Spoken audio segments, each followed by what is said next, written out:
Hi guys, welcome back to She Equips Herself. I'm here with Mac today, and the two of us have been officially carrying the Bodyguard 2.0 for about 9 months now. So we thought we'd do a little recap and give you our thoughts after 9 months of carrying the gun.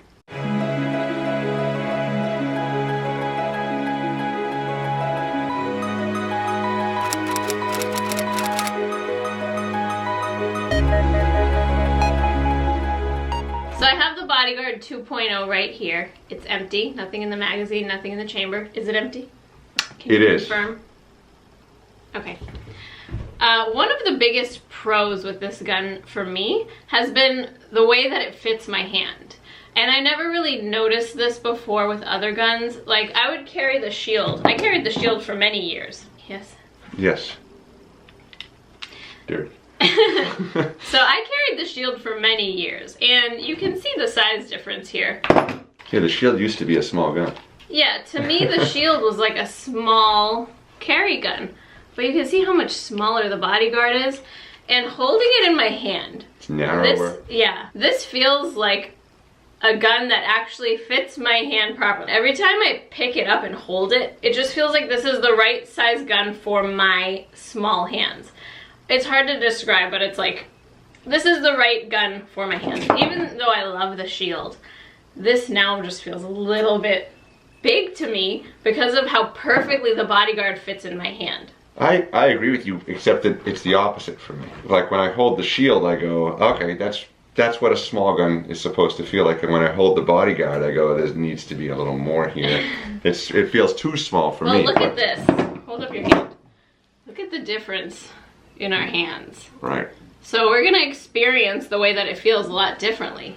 It's really important to get your hands on different firearms and handle them, and not just, I mean, if you can shoot them, that's best, because the way it recoils, you might not even notice exactly where that trigger lands on your finger until you're shooting it. You even talked about a Glock 17L we were looking at, and you were like, it doesn't fit. Like, yeah. You don't quite notice it sometimes when you're just handling. You can't quite reach the trigger. Especially if you're practicing never putting your finger on the trigger, you hold it and you're doing this and you're like, yeah, it feels okay, but you don't even do this. Yeah.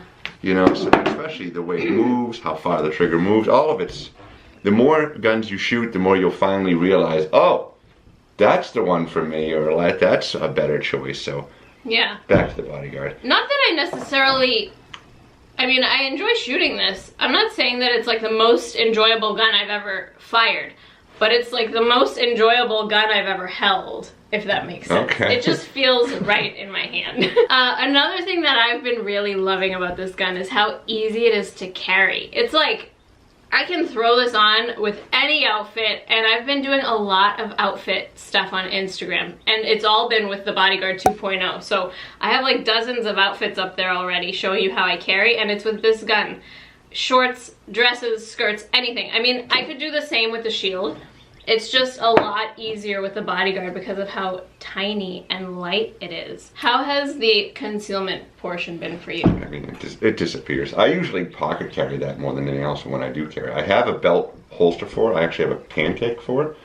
And I do carry it with that, but you know, you're not getting the full benefit of how great that gun disappears necessarily on a belt holster. You can carry all sorts of guns on a belt holster. I usually carry this on a belt, but it disappears. It's amazingly small and light. If you really want to carry a gun that you almost forget you have, it's a great choice. Yeah, especially if you carry in a skirt or dress and you're carrying on your leg, you want something that's going to be pretty small, especially on your inner thigh, which it's not for everybody, but if you do carry on your inner thigh, it's nice how narrow this is because it's not going to rub up against your other leg as much as something like the shield would. Though I did carry this on my inner thigh as well. This is just a little more comfortable and lighter if you're carrying it on your leg. So we recently did a series called Finding the Perfect Carry Gun on this channel where I tested out, do you remember how many it was? I don't know. I kept all the targets. So was it more than 12? It was a bunch of guns. No, it was a lot of guns. Yeah, it was a bunch. I shot the same course of fire with each gun so we could compare them. And I think I scored 100 with this, did I? I don't remember, but I'll post my score here. If you didn't, it's your fault. Right. Because the gun shoots just really, really well. And you shot that 25-yard group not that long ago. when we were doing 25-yard groups, and we were amazed at how well it shoots even at 25 yards. Like, yeah, even though it's small, it's an excellent shooter. Which is weird for little guns. Yeah. That's a big difference between the Bodyguard and any other micro gun that I've ever handled. The Glock 42 was the only other micro gun, if that, and it's bigger than this, that I can shoot well. Like, I could actually go to a class and not be the worst one in the class. Like, yeah, the easily. Glock 42 was the Glock 42 my favorite before we started carrying and shooting this. Yeah, that it's a little shooter. It's amazingly, and I think it's because of how great they made the grip and the trigger. And the feel of that gun, the way it contours through right up to into the web of your thumb. The little beaver tail here is very noticeable. Like, that, I really like that. Yeah, it's very noticeable. Versus the shields isn't as, I don't know, it's not as noticeable on my hand. It's almost like there's too much meat here. I never noticed it until I handled this. Right. It would be like fantastic if they could get rid of a quarter inch. Just a little bit right there. Yeah, and the other part of that is, if I hold the shield and with a 10-round mag, my pinky has nowhere to go. You can see where the gun ends if I get my little teacup finger out of the way. That's the gun. So I can't do it. And my fingers are stacked up tight to the bottom of the trigger guard, but my hand is just too big. So I'm running a 10-round mag and I got nothing here. But because of the way they contoured this gun, now we have the Bodyguard with a 10-round mag, and when I do that, my pinky has a landing spot. It's a half. If you look at it from this way, you can see I got half a pinky on there. But that's amazing because they're both 10-round magazines and they're the same diameter casing.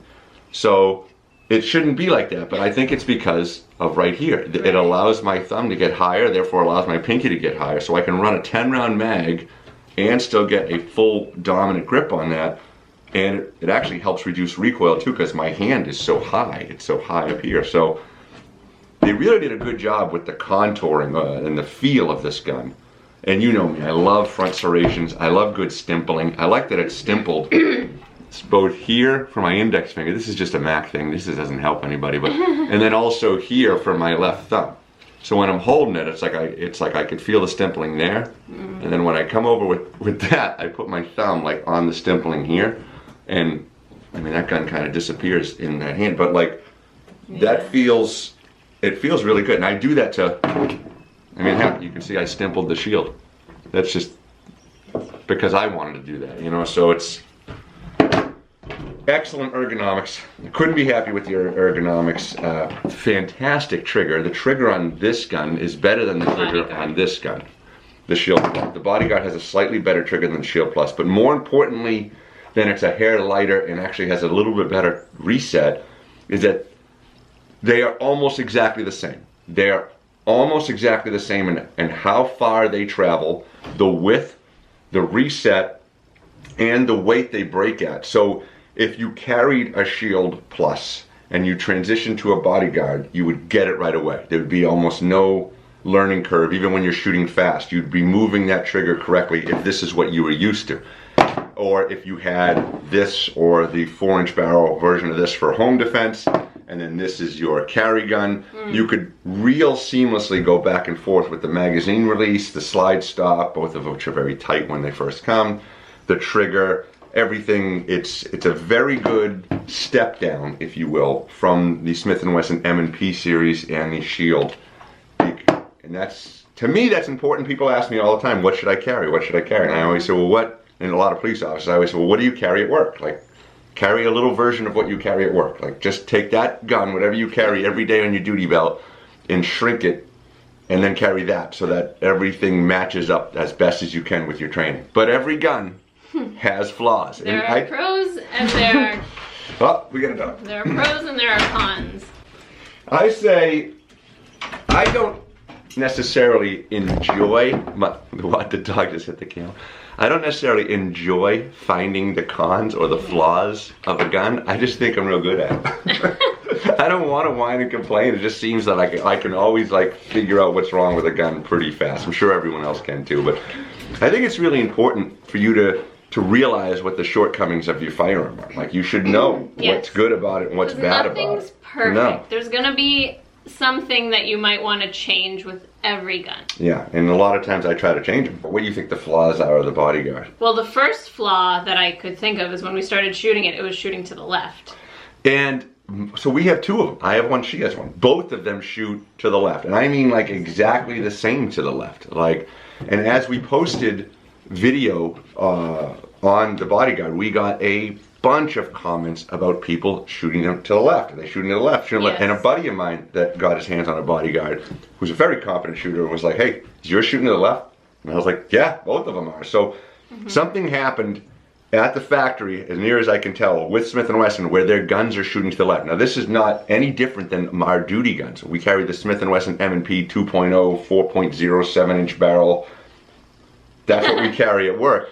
And about 80 to 85% of the guns that I got, that I issued my people, I had to move the rear sight to the right. Now, that can be some shooter flaws. I think there's going to be someone who said, but I test fired every gun before I moved it, and I also, when I test fire a gun to find out if the sights are on or off, I shoot it righty and lefty.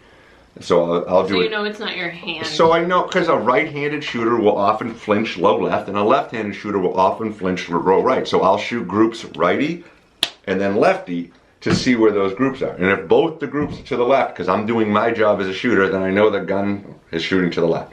If they're off, if they're off, then I can say, okay, I'm having a bad day or I'm shaky. But if I shoot righty and lefty and the gun is still hitting to the left, then there's potentially a problem there. And, you know, that's what happened with the Bodyguard. The Bodyguard hits to the left. Like, I would bet my life on that thing. You could clamp it in a vise and it hits to the left.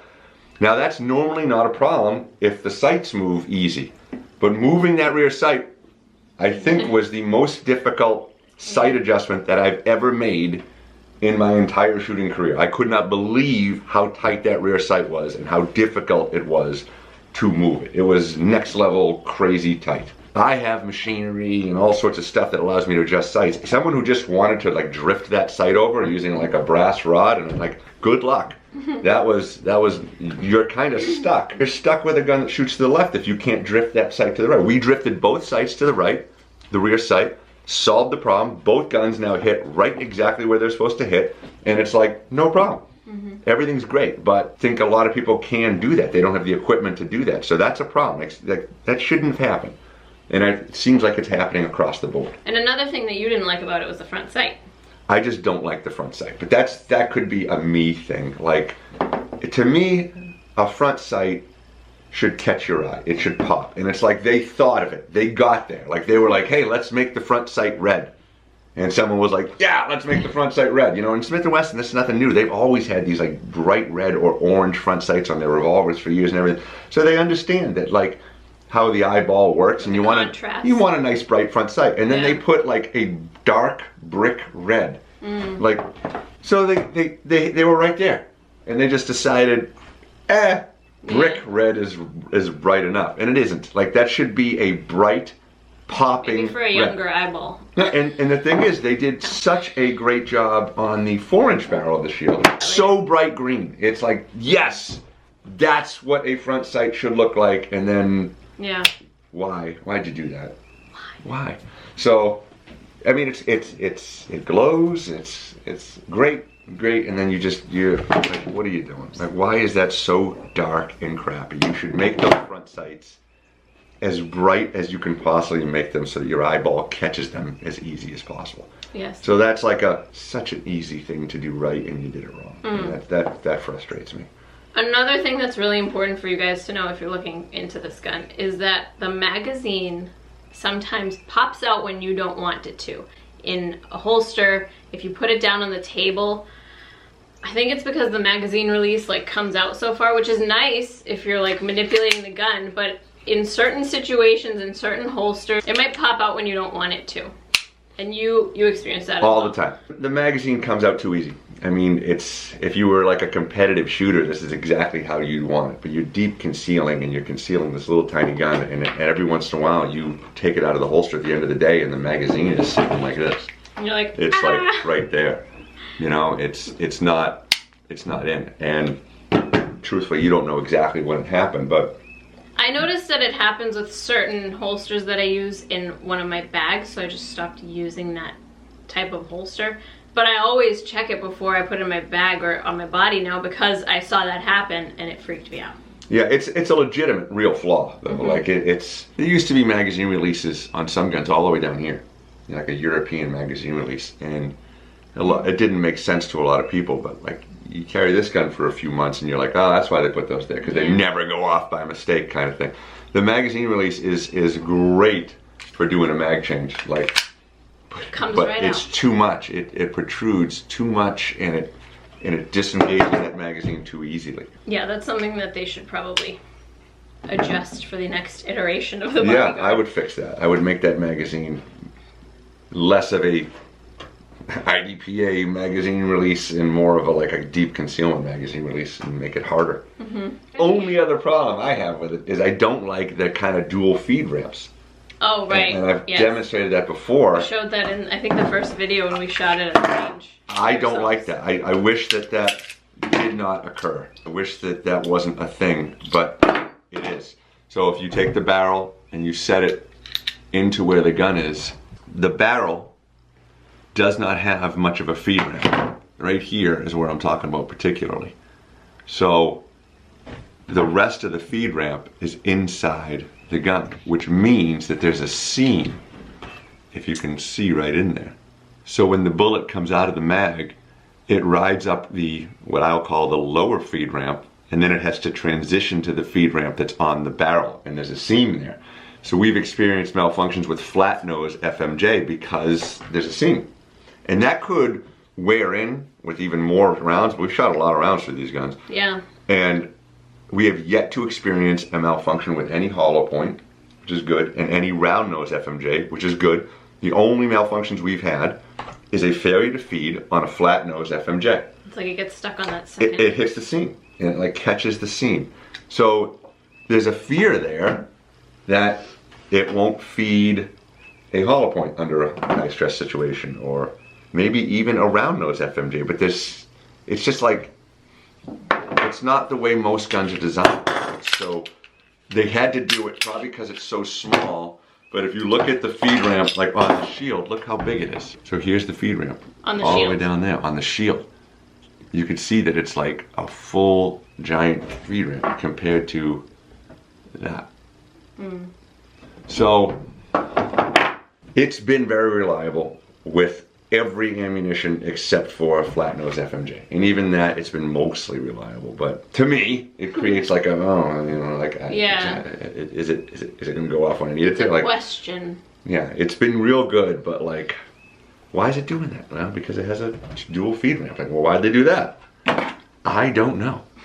I'm not a gunsmith, but I really wish they didn't. Maybe 3.0 will have a better feed ramp, and that could be like all fixed, and maybe a tighter magazine. But all in all, without question, to me, heads and tails above every other pocket gun there is out there right now. Yeah, capacity, size, weight, shootability. You said them all. Like there's nothing that's even close. I mean, the Ruger LCP Max would be the only thing close on paper as far as size, weight, capacity. Not at the range. Not even close when you put it in your hand. I mean, you could compare them on paper and be like, well, that one's close. Like, shoot them next to each other. Like, then you throw your LCP in the lake. This is no one even in the ballpark if you're looking for a little tiny gun. So that's our thoughts on the Bodyguard 2.0 after carrying it for 9 months. Let me know if you guys have had any experience with it, what you think, and we'll see you in the next video. Stay safe. Bye.